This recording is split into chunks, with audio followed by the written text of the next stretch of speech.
మొన్న కర్ణాటకలో చూస్తే ఒక పార్లమెంట్లో ఒకే ఒక్క మహదేవ్పుర అనే అసెంబ్లీలో 1,14,000 ఓట్లు 6 నెలల్లో నమోదు చేయించారు కొత్తవి.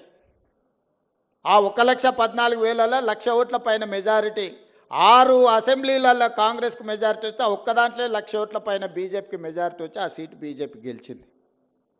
ఇట్లా దేశం నలుమూలల ఓట్ల చోరీ జరుగుతుంది.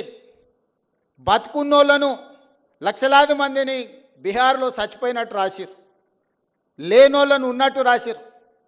బీహార్లో 65 లక్షల ఓట్లు ఉన్న పలంగా తొలగించారు. ఇప్పుడు ఎన్నికలు వస్తున్నాయి బీహార్లో.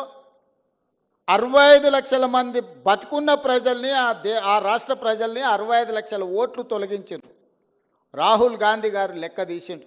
ఈ 65 లక్షల మంది ఎక్కడికి పోయినరు? దేశంలో లేరా? దేశం విడిచిపోయినరా? దేశంలో చచ్చిపోయిరా? చాలామంది చచ్చిపోయినరు. అంటే సుప్రీంకోర్టుకు ఎన్నికల కమిషన్ దగ్గరికి వీళ్ళు బతుకున్నారా చచ్చిపోలే అని మనుషులను తీసుకొచ్చిండు. వీళ్ళు దయ్యాలు కాదా, మనుషులే, మీరు దయ్యాలుగా అనుకుంటారేమో అని మనుషులను తీసుకొచ్చి ఎన్నికల కమిషన్ ముందర పెడితే ఈరోజు ఎన్నికల కమిషన్ దానికి సమాధానం చెప్పకుండా రాహుల్ గాంధీ గారు నువ్వు అఫిడవిట్ ఇయ్యని అంటారు.